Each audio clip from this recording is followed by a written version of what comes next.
Welcome to the Endless Honeymoon Podcast. That's Natasha. I'm Moshe, and we have a new tone to our voice because we are now being broadcast on NPR. Natasha, how are you? I'm good. I have some news. Yes. We have received a bit of fan mail. Are they nice or did...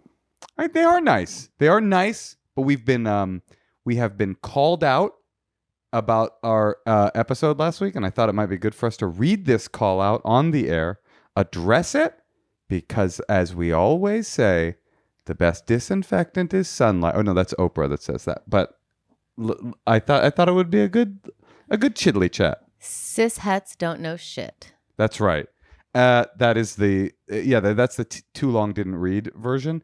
But last week we had a caller call in, our friend Cassidy, about her roommate that she had been finding poo-poo drops in the shower, and we had some laughs, and splattered on the sides of the wall. Splattered on the side of the wall, and we had some laughs, and then we got this email, and I thought we should read it because hey, it's important to us that while we joke, we always make sure that we're not being insensitive. And Cassidy was saying that she was pretty sure he was douching, which was what was causing this poop splatter. The butt douche. In the only bathroom that they all share as roommates. Right. Yeah, so here we go. Hey, honeymoon team, I just wanted to write in and say your interview about Cassidy, about her gay roommate, douching struck me as homophobic at times. Okay, I'm going to just stop you there and say, no, it fucking didn't, and let's move on. So that's about as much as I want to address here. No, okay. Our friend goes on to say, I wanted to clear up some details about douching because you're presumably majority straight. I think that's fair. I think our audience, although I feel like we have cis-hets galore. But I feel like we have a bunch of queer people that call in too. I think so. Needs to understand that gay men douching is an important part of our sex lives and our freedom, and we often face a lot of discrimination on the basis of needing to do that from straight people we cohabit with. Case in point, the caller calling saying that she wanted the gay guy in her house to move out because douching grossed her out. No, she said she wanted him to not do it in the shower. I think to put a finer... And you said you should douche over the toilet. And later in this letter, we will find out that perhaps I was incorrect. Now, I do think, to Cassidy's credit and to our credit, it was not douching that was gross, but in fact, it was the residual douchetritis that was left behind in the shower. But sometimes when you make some jokies, you end up saying something dumb or boneheaded or insensitive, and I am not immune to such a thing. Would you mind not saying jokies? See? You try your best, and sometimes you say something really stupid like jokies. Before I go any further, though, leaving poop anywhere is not a part of douching. Okay, I think that's right. Yeah, thank you for agreeing with that. And it's understandable that it's not acceptable to leave any evidence behind in a shared bathroom. Gays literally don't have sex unless, I think we should clarify, this person probably means gay, I would assume, gay men, most likely, or mostly, don't have sex unless one or both partners are douched. It's not a shit show. Therefore, if you have a sexually active gay friend in your life, this person has at some time or another douched their ass and probably does it frequently. See, I didn't know that. I did know that. I feel like a fucking idiot. Oh, really? I didn't know that. Well, I was aware of this. I was aware of this phenomenon. And also, you know who else does the butt douche a lot? Adult film performers. Okay. Because nobody, as Pepe said, if you're fucking up the ass, you're going to get peanut buttered, and we don't want that on film. What about all the cis-hets out there who like touch their boyfriend's asshole? Mm-hmm. Are they all supposed to douche too? You know what? I think that probably gay men have more experience in that particular realm, and that's why they know things that we don't know. And as you said, cis-hets ain't shit, or something like that, or certainly don't know shit. Okay. It's not okay to express disgust at the idea of gays doing what they need to do to have sex. That's literally homophobia. Okay, but I just to express like, ooh, straight fragility. I hear it. Straight fragility. Straight defensiveness. I was saying it was gross to me to think of having to shower in a shower that had someone else's shit splattered on the walls around you. That's what I thought was gross, not douching. Isn't that something that like our moms did? I think they all did. All of our moms did that in 1984. Like, because the vagina stunk. Like the vaginas were stinky in 1984. We all know that. That's a historical fact. I do think, but here's what I think. I think that you're right, Natasha. That this is what my take on this letter so far is.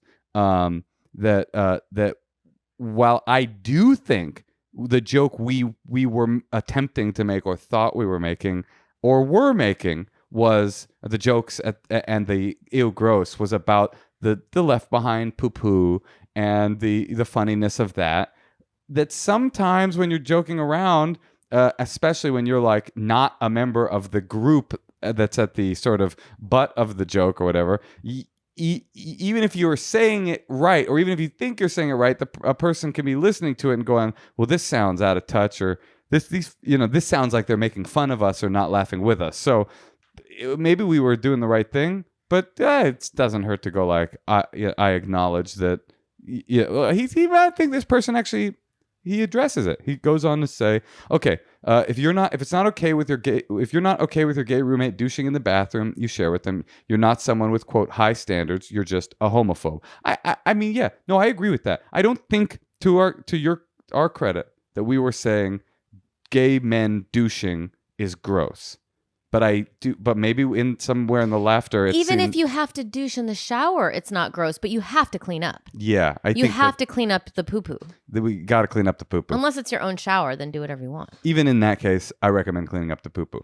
All douches are not equal. He goes on to say, sometimes it takes a while to do, sometimes it takes no time at all, and sometimes it just doesn't work, and you have to give it a rain check. There's loads of different devices that we use to douche, and not all of them are created equal either. All of this can be really stressful for gays learning what works for them. If the discourse around learning these things is ew, gross, how disgusting it is that gays do this, then gays on that journey listening to your podcast will think of themselves as gross, disgusting, etc. That's also homophobic. I like this podcast an awful lot, but it was hard hearing a bunch of straight people be grossed out about how gays have sex. Now, I mean, that is also not really a true statement. We weren't grossed out how gays have sex. I didn't even know that was a thing. I'm just saying, as a roommate, don't spray your poo poo on the shower. Here's the point I'm making, and see what you think of this. I don't disagree, or in my memory of that call, I feel the same way. We were joking and making fun of this person for leaving the poo poo.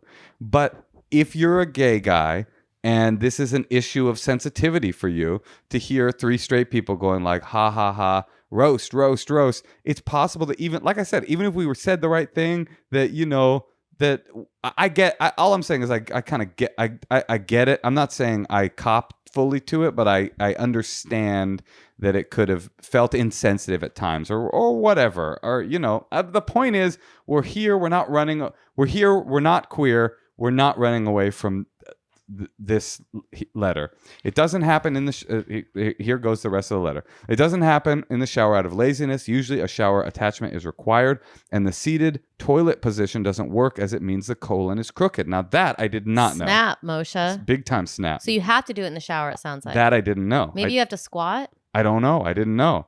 Maybe we should, out of deference to the queer community, maybe we should go into fabricating like a specific device that we go on the Shark Tank with and say, hey Sharks, we're here. We're seeking a $700,000 offer for 0.5% of our company called the Squat and Douche.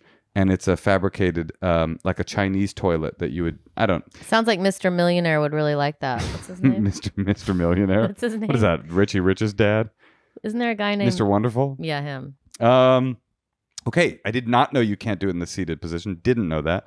Yes, that means poop goes down the drain, but so does some other nasty stuff like sweat, dirt, and old hair. And your shower and your toilet drain to the same place. Okay, that's interesting too. I'm getting a straight up douche lesson, a colon lesson, and a plumbing lesson. Okay, I'm going to finish it because you're taking too long. All right. Okay, so then they go on to say, straight people have anal sex too. I have never met a straight couple who had anal sex and even knew what douching was. That's pretty gross to us. Why straight people are okay with getting poop on their dicks, but not okay with us taking steps to avoid that. It's shocking. Again, Okay. I just don't think that we were saying gay sex was gross. And let me just say, if we were saying that, that's not what we meant. I think gay sex is not gross, and I think it's hot. Finally, douching is funny. Gay sex is funny. Poop is funny. This is what he's saying. Gays are funny, etc., etc. I'm not complaining that it was a topic on the show, but I am disappointed that there was no gay person here to give the topic context. So it instead just turned into straight people saying, however indirectly, that gays have gross sex. This guy sounded gross, sure, but without that context, you've just shared that sentiment with your audience. Okay, thank you for telling us this. You definitely helped. Straight fragility. I'm hearing it again. Here it comes. Listen. He says, sorry I left an essay, but this topic is important and worthy of acknowledgement. If allyship is important on the show, of course it is. And honestly, I really do like learning things and I like understanding. And I did not know that 100% of gays had to douche or whatever, a high number. But that still doesn't change the fact that you shouldn't spray shit in a shared bathroom, which is kind of the only thing I was really commenting on. I thought, but yes, you're right. It would have been nice to have a gay guy be like, but hey, this is part of life. So we are not backing down from the sentiment that leaving chunked out hardcore stalactites of poo-poo on the wall, whether straight or gay, whether it has to do with douching or not, is an inappropriate use of the roommate privilege. However, this last paragraph is what I was talking about. It's like, even if we were saying it right, I could see how it could have. I can imagine myself in the position of being a gay guy going, are they laughing at us? And that's not what we meant. Exactly. Yeah, we didn't mean that. Allyship is important to us, and so thank you for the information. And everybody in solidarity tonight, Natasha and I are going to do a douche, and we're going to absolutely ream each other's assholes. You would love that. Maybe I would. While I think about that for the rest of the episode, let's take our first call. So we're going to talk to Julia in Fisher's Island, New York. Where's Fisher's Island? Sounds like it could smell like fish. Have you ever been to the what's it called in New York? South Street Seaport. Sure. I looked for an apartment down there, and the whole place reeks of like the stinkiest shrimp. It's so disgusting. I don't know how people Julia, live there. how does it smell in Hi. Fisher's Island? We'd like to know. Smells really nice. Oh, really? it does? Smells like the sea. Yeah, why? Oh, I was thinking like maybe it smelled like the South Street Seaport in New York. Why? You've never been there. No. Well, I mean, I don't know. I just was like, oh, maybe it's like a fisherman town. Do you live in the it's kind like of a real... what? Do you live in the kind of town where you drive in and there's like there's a curio shop that has an old fisherman statue that's been carved by a chainsaw? He's got like a yellow slicker on and he's got like a weird hat and it's like, welcome to Fisher's Island. No, it's not. You're describing like Alaska. This is like a really waspy, rich beach island. I can All tell right. from the caning on your chair or your mom's chair. Okay. It's my mother-in-law's chair. Thank you. I'm not. Talk to us, Julia. Why do you call from the island? Tell us what's happening with Mumsy and Daddums. That's my husband's family. I'm half Italian, half Jew. That's where the friction Okay. comes from. Okay, so We have that intra-Jewish Italian friction in our dynamic all the time. We are you. I know it's the best. Yeah. I'm starting a new job. We don't really live here. We just lived here because of COVID. Because we lived in whatever. So I'm starting a new job. I got a new job. We have to move, and my husband's going to take the year off Nice. to watch our kid. Yeah, it is nice. And finish his master's and deal with the move and stuff. I see you married the Jewish side, not the Italian side. Yeah. The Italian guy wouldn't be like, yeah, you know what? I'll stay home with the kids this year while I'm going to wait around for my masters and I'll just babysit the. No, he was like, No, I wish. Are you saying that Italians don't get advanced degrees, Moshe? oh no, I don't know what I'm saying anymore. I'm sorry. I love the Italian people. All right. Well, let's hear the rest of your story. So he's going to become the house husband. Yeah, he already is, but mostly. But he's becoming a teacher and he's getting his master's. So he's going to finish his master's this year while I work. He's going to deal with the move. He's going to watch our kid. How old's the kid? She's almost 2. Whoa, fail, mom fail, hard mom fail. That took a long time. Well, I never know whether to say like 21 months or. Okay, so she's not even in preschool. She's very young. So that's a full-time job also taking care of the baby. Yeah, it's a full-time Okay. job. Right. So he'll be really busy. Plus Yeah. dealing with our move and like mowing the lawn and stuff. So whatever. So I'm wondering, we combined our finances. It was my idea. It was stupid. Like 5 or 6 years ago, we combined our checking accounts and it was a mistake. And I learned that and immediately unconnected them. What was why was it a mistake? The reason I did is because I make more money than he does. So I thought it would just be like easier, but it was a mistake because He was it threatened. just was bad boundaries. He was threatened. No, I wish he was threatened. He's not threatened at all. Why is it bad like, boundaries? Because it was just me trying to like take care of too much, I think, when I didn't need to do that. Like we can just keep our stuff separate and it's fine. Okay, so you've got some secrets you're not willing to share with us. Go ahead. I mean, I do think most couples, I don't know actually if that's true, but I thought that most couples had a shared bank account. I don't know if that's true. I thought that too, but I don't think it's true. Okay. Well, I would love some input. I mean, I was like, oh, let's do it. I clearly am, myopic in a lot of my. Right. You don't even know the gay man douche. And you're talking about financial advice over here? Anyway, Julia, so go ahead. So what's the... But it's your instinct that it should be separate, so I understand. Yeah, I just think for us it's healthier that way. And it's worked out that way. I mean, It's been fine. But he's about to not have any income. And so, and that's, there's no tension around that. It's just that I'm wondering, I guess I need a little help with how to establish good boundaries with, or if I can even with like our new situation. The reason I disconnected our finances back 5 years ago is because he just does like kind of careless things sometimes. Can you give us an example? Because you keep talking about boundaries and like, I totally get you, like with your situation, this is why it needs to be that way. But like, does he spend money that you have because he thinks there's more money, or like, what is the thing he's doing that's annoying? It's just dumb. It's like, so like within a week of us combining our finances, he forgot about a doctor's appointment and then had to pay like $300 out of pocket. And I was like, I don't want to pay for that, just stuff like that. So you don't want your money to be in one pot.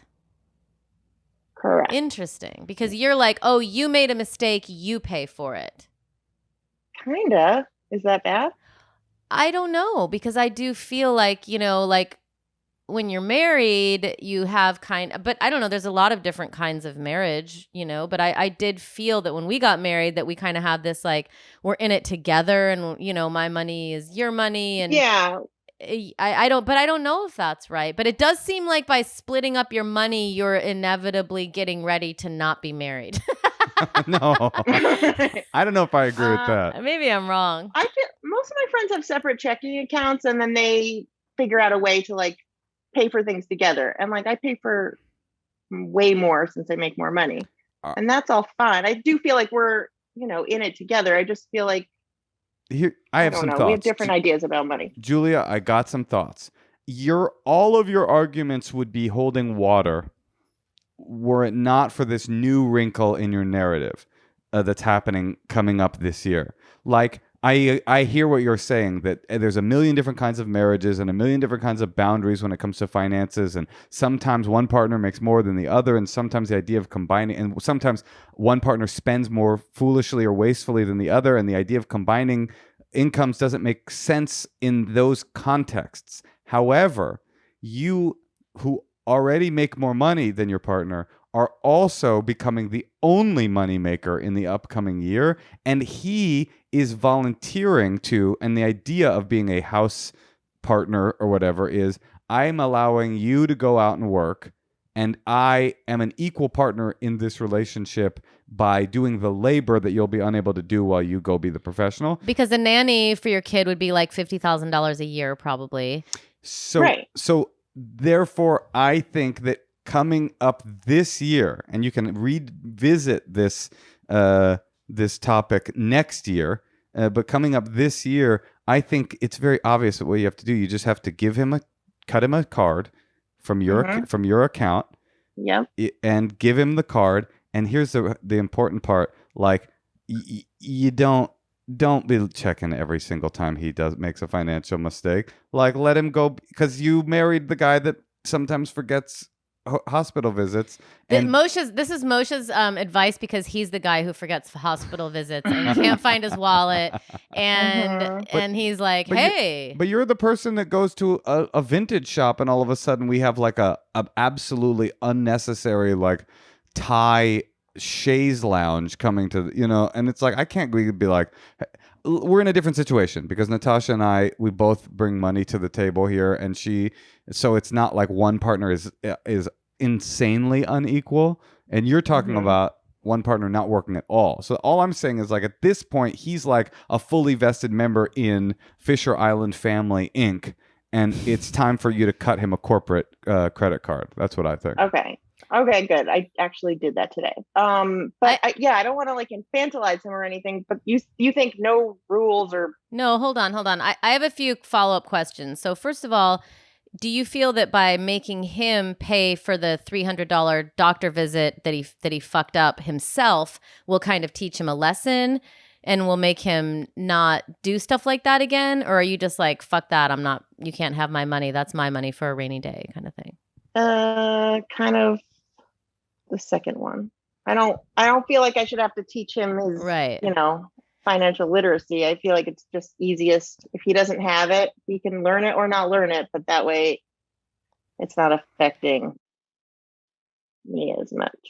I also think it might be hard to be in a relation. I think there's definitely, I don't know if I'm the right person, if we're the right people, like you might need to talk to someone else too. Like, how do you keep it up for someone who, when you're making all the money? I don't know. I feel like there's just some dynamics that might come into play. Do you think, real question, this is not a gotcha. It's happened to me before. I don't know. It's like, sometimes it's hard. This is not a gotcha question. Okay. Because, and I see also that I hear that you've had this experience in your personal life before, Natasha. But do you think that you would be asking that question if this was a man calling in saying, my wife is going to be taking the year off? And no, because men's sex drive is different. What do you mean? They'll fuck anybody. Oh, so it would be a moot point. Yeah, like, I mean, I think that, like, I mean, I don't know. I'm a cishet normie, like, in terms of like, honey, no, you're not. Don't you ever say that about yourself. I'm kind of old fashioned in that way, but I'm just saying it's something to just look out for, and how, and I think the answer, if I had to spitball, would be just by really acknowledging his contribution and monetizing it in a way, realizing like him staying home all day, like it can't be his favorite thing. I don't like staying home all day with a kid. And, he wants to intellect, he's studying. It's like he is for this greater good. Like he's going to eventually be a teacher. So I think it's like just really acknowledging his contribution whenever you're starting to feel like wanting to like cut him off or hoard or whatever it is. Yeah. Is it true though, Julia? Is that resonating with you, that is there any worry that you have that as the year goes on and your husband doesn't work and doesn't make any income, that you'll be like, even though you signed up for it, that you'd be like, look at this guy, he's not even making money, sucking off my financial teat over here? We're kind of already in that groove, so I'm not that worried about it, but that is a problem. I mean, that's something we've like kind of already worked through. I feel like I have a lot of friends who have where the tables are turned this way, and it is a thing, even though it shouldn't be a thing. But it is. Right. Well, I think, hopefully for our daughters, it won't be a thing.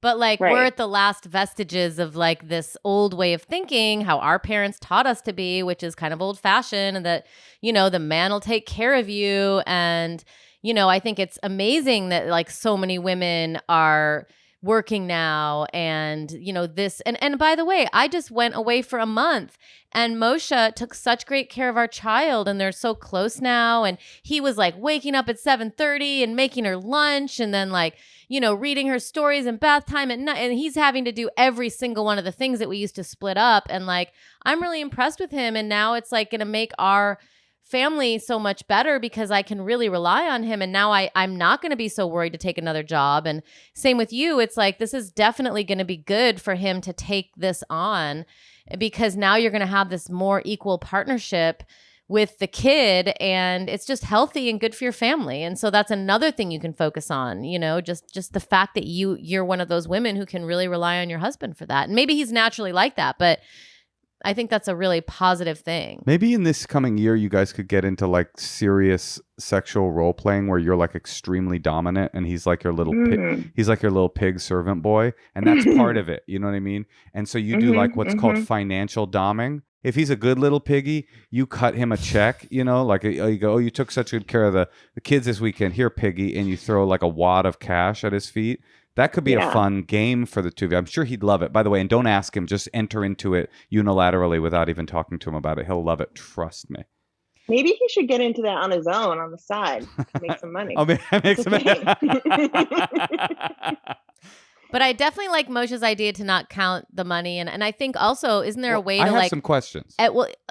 Just practically speaking with the credit card, isn't there a way to just like put $5,000 in every month, so it's like replenished or, so I think I'll just tell him like, well, we have to have a budget. It's not like there's no budget, but I'll just say like aim for this amount of spending each month. Like we both are collectively, and then like you would in any budgeting situation. What I don't like, and here's my question, your thing that you're describing, it sounds to me, correct me if I'm wrong, like you're kind of annoyed with his level of financial responsibility, not that he's like in financial free fall and causing actual scary damage to your finances. Is that accurate? Yeah, no, it's not that I don't trust him. It's just I feel like there should be some kind of rules or something, and maybe I'm thinking too much. I think personally, I feel like, especially because he's taking on the responsibility of the kids, yeah, you're thinking too much. If you were describing a person who you were like, I can't trust my husband with a credit card. When I leave town for the weekend, I come back and there's like Tiffany lamps and there's, like there's you know what I mean? Like he's had all the chairs recaned. Yeah, exactly. He bought a tiki yacht for the Fisher Island Exploration Society. Yeah, I would say you got to put him on a budget, but you're already in a situation where we've all acknowledged that even though it's kind of misogynistic and patriarchy to even think that he's, in a non-traditional man position, it's reality. He's already in that position. So if he also has you coming in going like, tut, tut, tut, don't forget your $300, that's just an invitation for him to feel like he's not a man. He's not uncomfortable being in this role. I got you. He's your little piggy. I get it. I'm just saying, don't make the piggy even he's comfortable more. With his. And also, it's really positive, I think, for your daughter to see that you're the one, going out and making money right now, and you probably will be when she's, a little more conscious. I guess she's only 2, but that's a cool role model for kids too. And at two real talk, that is a full-time job. So it's like it's not like he's. Well, he has those 3 naps he can do some studying during, but he's going to be a little exhausted too, so maybe there is, maybe eventually you might have to work some babysitting into the budget, so he can have a little, and that you guys can go on dates and make sure that he's not completely depleted, because it is a fucking hard job, especially that age. Buy him a leather jacket at some point in the year and be like, you're just such a tough, badass guy. I just feel like you need a leather jacket to go with how cool and badass you are. Mr. Mom. Mr. Mom. That's the worst. Have I talked about that on this podcast? I don't know. That's the worst. That's how little. Oh, we get a lot of that. Sorry. I zone out a lot. I know when I talk. Yeah. She said you've said it 3 times. All right. I only have so many bits. Julia, I hope we've helped. Does that seem like a workable thing? Cut him a credit card. Don't check up on him too much. Not within the realm of reason, but I think you're in for a really fun. And if your pussy stops getting wet, you just have to really remember all of the positive things about him and what he's doing and how much money he's saving you. Great call. Thank you guys. I think you're right. I just need to chill. That's right. It sounds like you need to chill. I mean, it's clear who you are. You are the alpha in this family, and that's good. But it's true. I don't mean that in a I don't want to be the alpha, but it is true. But it's true. That's sometimes there are dynamics, and that is the dynamic here. And you just have to let him be his self and let yourself be yourself without being too much. of yourself. I have to do that too. We both have to pull back our ugliest impulses so that the better parts of ourselves can thrive. And we're the better for it sometimes. Of course. All right. Thanks, guys. All right, It's Julia. helpful. Good luck, Julia. Thank you so much. Good night. Okay, Bye. bye. Alpha. Bye. Oh, oh, oh, oh. Hell yeah. You love when I go make money. I do love it. It makes me like feel a little uncomfortable because I'm like, well, I'd rather like, I want to stay home with the kids sometimes. Well, because you've got like a kind of an old school sensibility with a new school income. You're like, why am I out here making good money when I could be just like popping my feet up on a chaise lounge and eating bonbons? There's a part of you that's like still like. Why don't you go make money? I do make money. But I mean, just all year, and then I want to take a year off. Instead of you mean? Yeah. That's not the dynamic in our relationship. I would like it to change. Okay, well then we'll have to make some severe changes in the way that we operate as a family in terms of spending. No more mink moo-moos. Okay? No more Swarovski crystal decanters. No more Louis the 14th antique makeup poofs. No more Ming vases.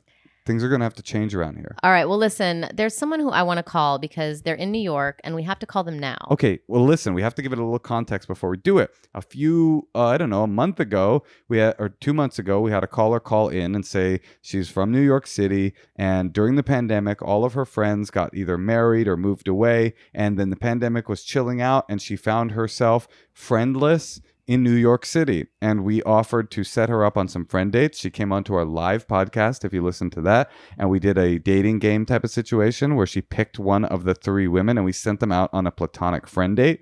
And now they're here to talk to us to see how this date went and see if they're friends to this day. I'm curious. So we are going to call Jessica and Vanessa in the Big Apple, as I call it, but a lot of people call it the city that never sleeps, but a lot of people call it NYC, but a lot of people call it, I don't know another word for it. Don't you think there should be a service to find a friend? Yeah, adultfriendfinder.com.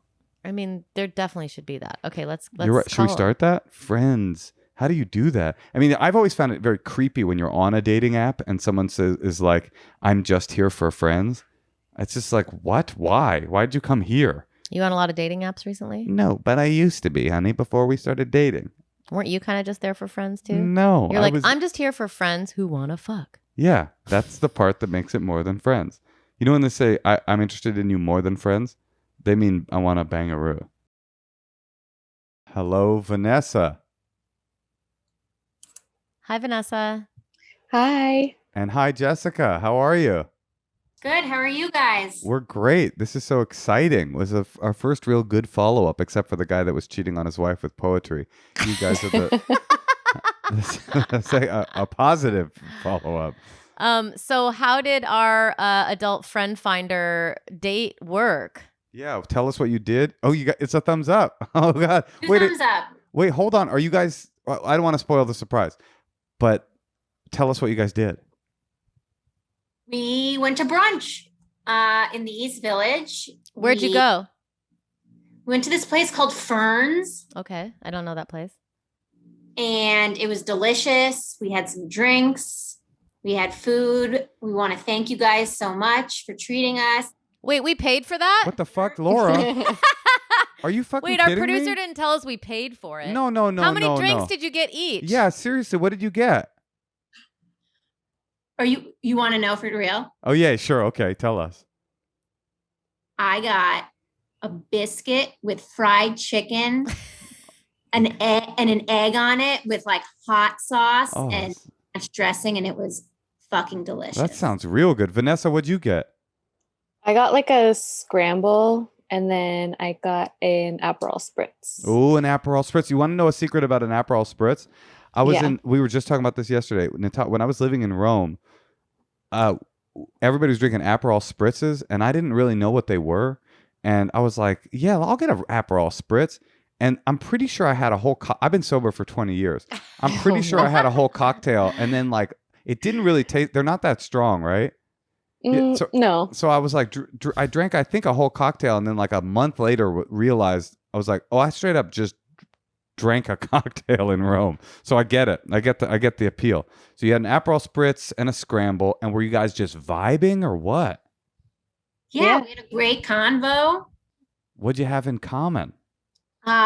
We love comedy podcasts. Mm-hmm. How much did you talk about the Endless Honeymoon podcast? Quite a bit. Oh, Yeah. You guys are made for each other. And was there any follow-up? Have you guys seen each other since? Are you friends to this day?